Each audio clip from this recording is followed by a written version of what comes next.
Say with me, please. Egypt is in Africa. Egypt is in Africa. Egypt is in Africa. Egypt is in Africa. Where the Middle East is? Africa.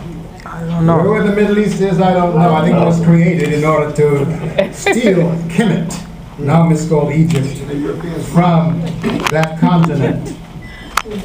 When you go to the museums, you will see that they have that little box showing Egypt in the context of the so-called Middle East. Because it apparently there's a problem with people trying to identify the greatness of that civilization with the African people. I was asked to attend this conference today by my beloved brothers Taharka and Tundera Alim. I'm always willing to attend to the business of our legacy rising here in Amenta, and so I came in good faith. But when I was asked to address the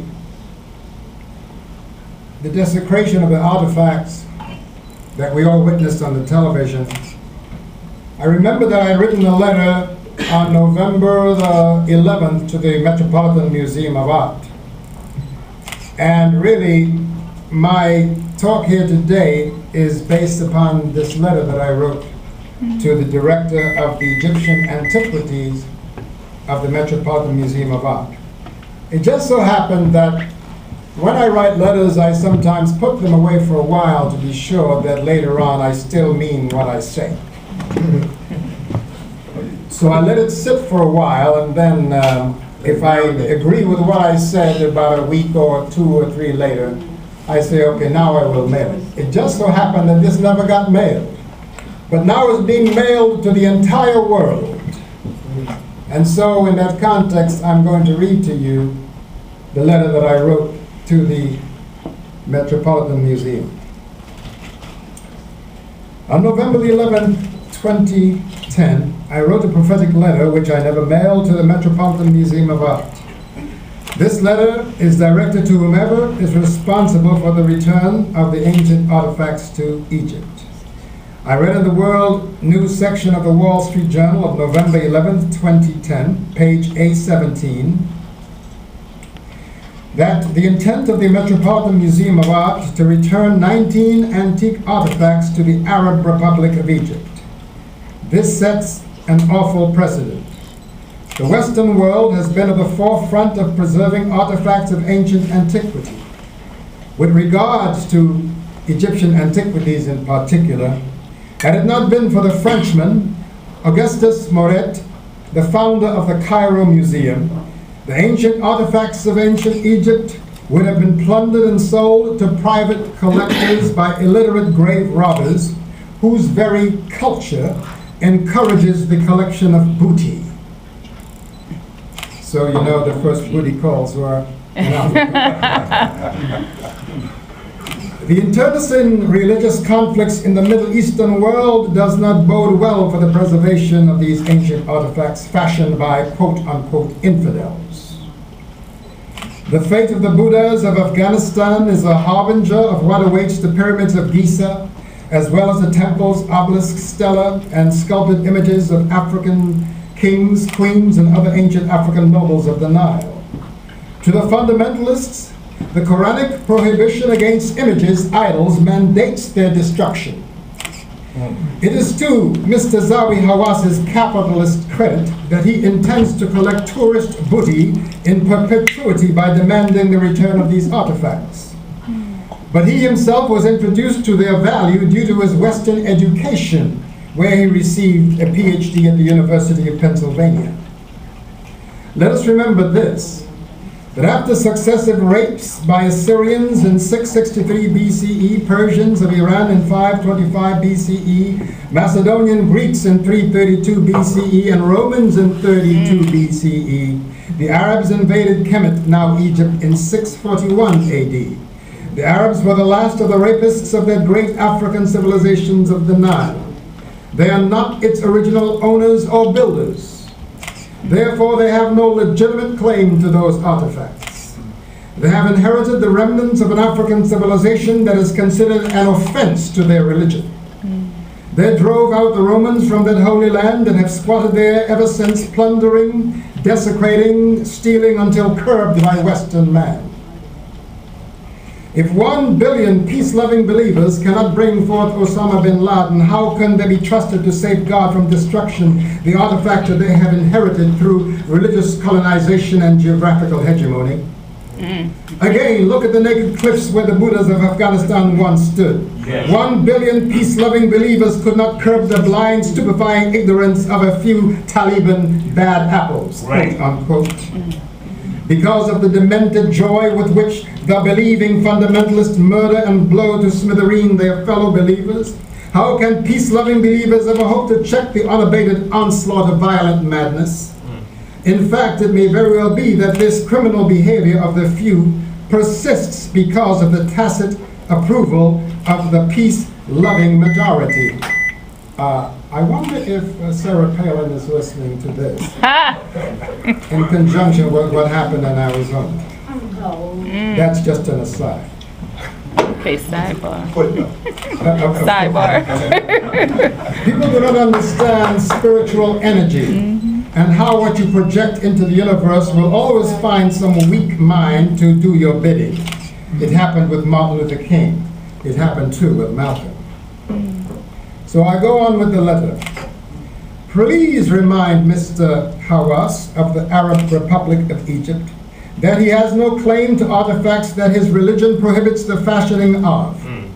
Beauty and artistry that his nomadic ancestors were incapable of producing anyway. The West must not allow the proclivity of violent solutions practiced by fundamentalist believers to intimidate or coerce you into giving of treasures which your ancestors have risked their very lives crawling on their bellies with pick and shovel through rat and bat dung to bring to the light of day. Respectfully, Heru Ankh Semaj. And then after I wrote that letter, I add an addendum. I said, all this being said, and I'm saying this to you, I never in my wildest dreams guessed that I would be defending Western men. Many of whom were plunderers of African ancestral treasures with fancy titles such as anthropologists, archaeologists, and Egyptologists. I call them Egyptologists. Yet in all fairness, we ascendants of those ancient Africans of the Nile must be grateful to those honest Westerners who wrestled with nomadic thieves to preserve ancestral crafts in museums where we people of African descent in particular and humanity in general can go to receive inspiration from the preserved artifacts upon which humanity's ancient African ancestors encoded the secrets of their Maatian spiritual high culture. A culture that gave birth to all the major Western religions. Judaism, Christianity, and Islam. In closing, I also want to give a shout out to those Egyptians who valued the ancient artifacts in Cairo Museum and who created a human shield to protect the museum from further desecration. For they know that without the tourist dollars accrued from visits to that museum and other historical sites, their economy would suffer greater damage. At least 30% of Egypt's gross national product is generated through tourist dollars. I also know that some of the Coptic citizens of Egypt who still carry the genes of those ancient ones and are loyal to the ancient ways in secret. And that loyalty is precisely why they face daily persecution at the hand of so-called fundamentalists, including the Muslim Brotherhood fundamentalists. Last but not least, my appreciation extends to the Alim twins, Tundera and Taharka, reborn Kushite kings from southern Semaj Tawi, now known as Ethiopia and Sudan. And let me just remind you that while there's all this talk about Egypt, and Kemet, the fact is the nation was called Semaj Tawi, the united two regions.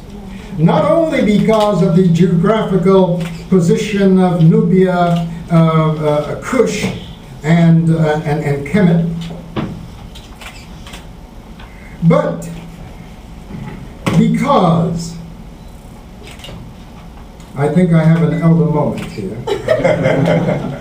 Who can bring me back to what I was saying? Well, it sounds like you were thinking us. That's right. The reason why it's called Semaj. The reason why it's called Semaj is not only because of geographical locations, but because it represented heaven and earth. We brought heaven to earth. When we built our temples, we oriented those temples to distant stars and constellations. We even oriented them to the sun. So we were being farmers, we had to look into the planisphere, we had to look into the cosmic regions, and that informed our spiritual path, known as Ma'at, because the divine clock of the heavens was established in perfect order, and we sought to register that order in the temples that we built here. Now let's remember that the temples that are standing today were mainly built by Roman and Greek colonizers, and they built those temples because they had no choice. In order to rule the people of that land, they had to show respect for their spiritual pathway. And let me say that people speak of an Egyptian religion. There is no such thing. Why I say there's no such thing? Because it was a spiritual culture. Thank you. A spiritual high culture. Thank you. Yes. Yes. The very word religion means to tie back or to tie again. African people never needed to be tied because they always saw themselves as connected to the divine. That's right. So, therefore, if we see spirituality is unifying, spirituality is inclusive, look at modern religiosity. Look at modern patriarchal religiosity. That's right. I always ask my audience, wherever I lecture in the world, I ask them one simple question. I say, in all your major religions, which you have taken from your slave masters, give me the name of one female angel. And of course, I wait. And wait, and wait. And wait. Because Michael has no Michaela, That's right. Gabriel has no Gabriela, Lucifer has no Lucifera. That's right. So what kind of heaven do you want to go to? Sisters, Preach. you will have a great time in that heaven with all those male angels and archangels and boy cherubs. What are you going to do, brothers? Are you going to pack your KY? Going to hell. Because there are no women in the heaven of your patriarchal religions. But I will warn you, go to the Nile Valley and you will see that our divinity is expressed in the mother and father of all creation. Speak, Baba, And that is speak. why we brought That's this right. divine sign forth. We give honor to the divine mother. Her name is Yes. Newton. She is the heavens. That's right. Western religiosity has brought the woman from heaven and brought her down to earth. But man was earth and woman was the womb of That's heaven. right. Give praise. That's the reason why I put her on the top of creation, because in the beginning was the womb. That's right. In the beginning was the womb. Give That's right. praise. I know you said it was the word, but out of the womb came the one who uttered the word. Woo. Let's get it That's right. That's right. Holy Speak. Mother, Holy Child, and Holy Father. That's right. Speak, The mother Baba. had not yet become a ghost, That's right. albeit holy. Thank you very much. Woo. Praise the name.